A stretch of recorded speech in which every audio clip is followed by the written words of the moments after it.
प्रिय छात्र छात्राओं, सुप्रभात। आज इस वीडियो में उपस्थित मैं सुरेश चंद। प्रिय बच्चों, आप सभी का इस वीडियो में स्वागत है, अभिनंदन है।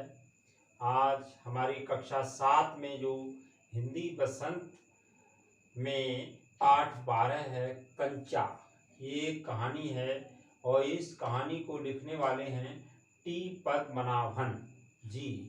इन्होंने इस पूरी कहानी को बड़े अथक और परिश्रम से लिखा होगा, अथक प्रयास से लिखा होगा। तो मैं थोड़ा सा संक्षेप में आज इनके बारे में बताना चाहूँगा इस वीडियो के माध्यम से, और शुरू से अंत तक पूरी वीडियो को बड़े ध्यानपूर्वक देखिए और समझिए। प्रिय बच्चों, इस कहानी कंचा नाम की कहानी जो है वो टी पद्मनाभन जी ने लिखा है।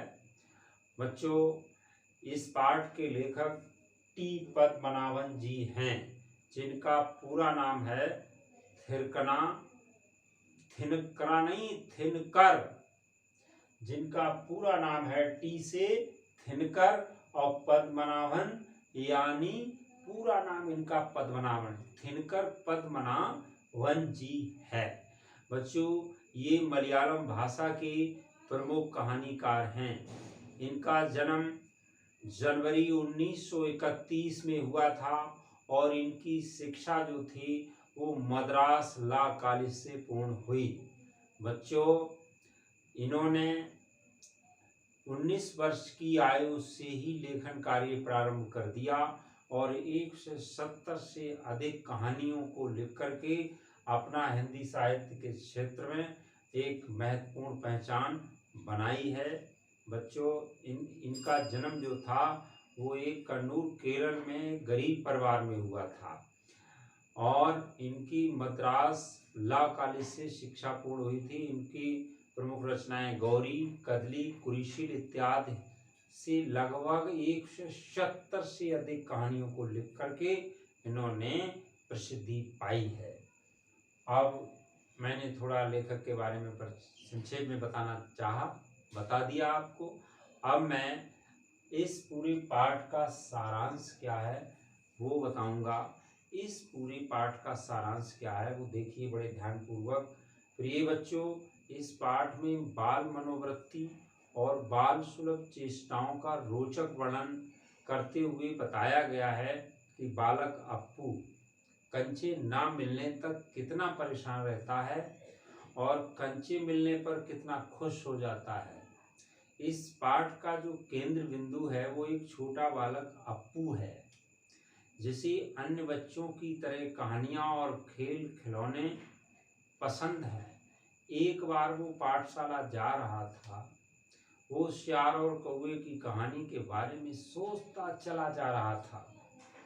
तभी उसकी नज़र दुकान पर रखी एक जार पर पड़ी, जिसमें हरी लकीर वाले सफ़ेद कंचे थे। वो कंचे को देखते देखते उसमें खो गया। तभी स्कूल की घंटी बजी और वो भागता भागता स्कूल पहुंचा। स्कूल देर से पहुंचने के कारण उसे पीछे की बेंच पर बैठना पड़ा, सबसे लास्ट वाली बेंच पर बैठना पड़ा। मास्टर साहब उस समय रेलगाड़ी के बारे में पढ़ा रहे थे, परंतु अप्पू का ध्यान पढ़ाई में नहीं था। वो अभी भी कंचे के बारे में सोच रहा था। जॉर्ज, जो उसका सहपाठी था, आज बराबर होने के कारण स्कूल नहीं आया था। आज जो था वो स्कूल नहीं आया था। वो उसके बारे में सोचने लगा क्योंकि वो कंचे का अच्छा खिलाड़ी था। तभी मास्टर जी का ध्यान अप्पू पर गया तो उन्हें लगा कि उसका ध्यान पढ़ाई पर नहीं है। उन्होंने अप्पू से प्रश्न पूछा जिसका वो जवाब नहीं दे पाया। मास्टर जी ने उसे बेंच पर खड़ा कर दिया। सभी बच्चे उसकी हंसी उड़ा रहे थे। वो रोने लगा। आज उसे पिताजी ने फीस जमा करने के लिए 1.5 रुपये दिए थे, लेकिन उसने फीस जमा नहीं की और उससे कंचे खरीद लिए। जब वो कंचे लेकर घर आ रहा था तो रास्ते में उसे देखने के लिए जैसे ही कागज की पुड़िया खोली, कंचे सारे बिखर गए। वो उसे चुनने लगा, तभी एक गाड़ी आई और वहां रुक गई। गाड़ी की ड्राइवर को अप्पू पर बहुत गुस्सा आया, पर उसे खुश देखकर वो मुस्कुराकर चला गया। जब अप्पू घर पहुंचा और माँ को कंचा दिखाए, तो माँ इतने सारे कंचे देखकर हैरान हो गई और अपनी बेटी को याद कर उसकी आंखों से आंसू निकल पड़े। तब अप्पू ने माँ से पूछा कि आपको कंचे अच्छे नहीं लगे? माँ उसकी भावनाओं को समझ गई और हंसकर बोली, बहुत अच्छे हैं, कंचे जो हैं वो बहुत अच्छे हैं।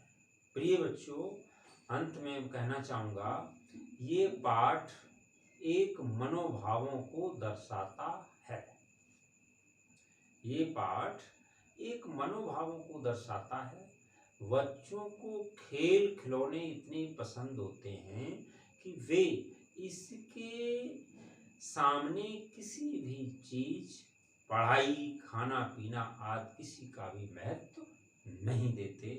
ऐसा इस पाठ में बताया गया है। इससे ये प्रेरणा मिलती है। ये पूरा मैंने अभी लेखक के बारे में बताया और इस पूरे पाठ का सारांश बताया। अब इसमें कुछ कठिन शब्दार्थ लिखे हुए हैं, इनको एक बार मैं पढ़ रहा हूँ, आप ध्यानपूर्वक देखिए। तरसना का अर्थ होता है लालायित रहना। कंचे का अर्थ होता कांच की गोलियां। बिखेरना का अर्थ होता फैलाना। निषेध का अर्थ होता मनाही, हड़बड़ी में यानी जल्दबाजी में। सबक का अर्थ होता है पाठ। मात खाना, हार जाना। बॉयलर का अर्थ होता है पानी गर्म करने का बर्तन। शक पकाना का अर्थ होता है चकित होना। सुबकना का अर्थ हिचकियां लेकर रोना। शक का अर्थ होता है संदेह और मग्न का अर्थ होता है तल्लीन। ये कुछ कठिन शब्दार्थ इस पाठ में आए हैं। ये अपनी कॉपी पर नोट कर लीजिए और याद करिए, ये भी परीक्षा में पूछे जाते हैं।